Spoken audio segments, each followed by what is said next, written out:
Hello everybody and welcome to today's video, and in today's video I'll be discussing why the Democratic Party is essentially destined to lose the Senate. Yes, I refreshed the map just now. I had a map open because I tried to record this video. I think this is like my third time now, and I had one state filled in, which I'm almost certain most of you probably would think that I would fill it in for a specific party because I've been relatively consistent about it, but I'm gonna not fill it in yet, at least. Anyways, so the first state, or discussing this basically, the GOP, for them to be able to win, they would almost certainly have to flip a state.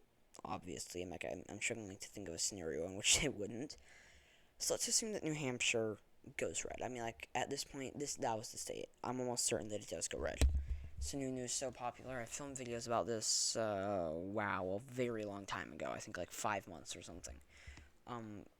But I think at this point he's too popular, not to. Now, two states that don't get, or actually that do get a lot of attention. No, they get a lot of attention. Wisconsin and Pennsylvania. I'm gonna start off in Pennsylvania. I think that Fetterman and Lamb both have solid chances at being the nominee.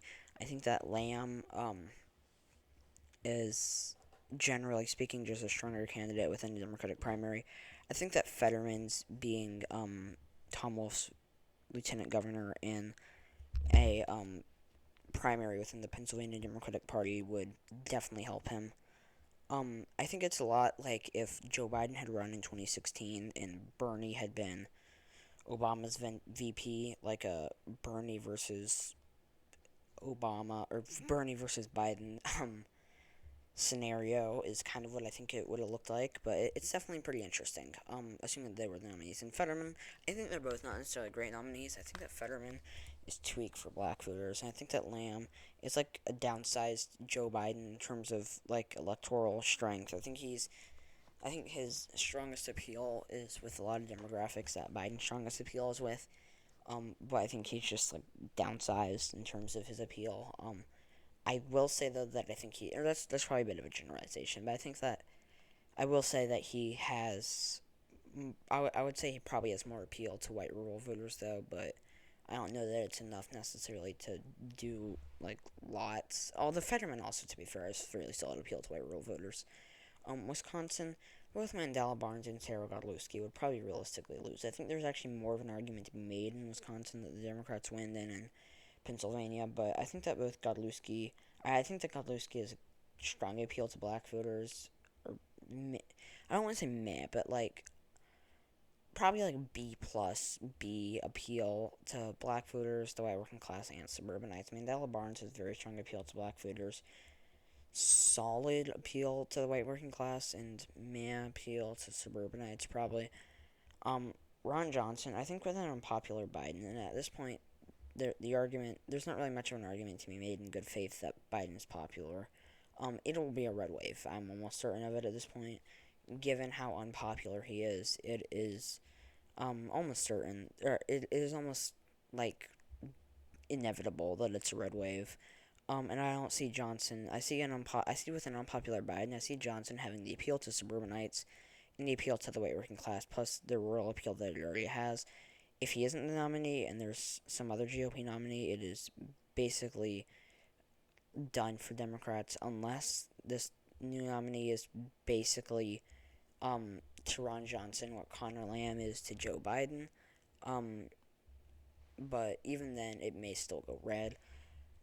Now, I don't think that there's much like of an opportunity for pickups for Democrats. I think that the best and probably the only realistic opportunity other than these two is North Carolina. I think that Sherry Beasley has fairly strong appeal to black voters, but I think that she's definitely stronger for black voters than Biden. But I think that Biden has better suburban appeal to her, better appeal to the white working class, and he still lost it. I mean, Ted Budd is not as strong as Trump, no, but Ted Budd still has very good appeal to white rural voters. I think that he has I think he has fairly solid appeal to suburbanites. Given that Beasley is worse for suburbanites, I think that's probably going to hurt her. And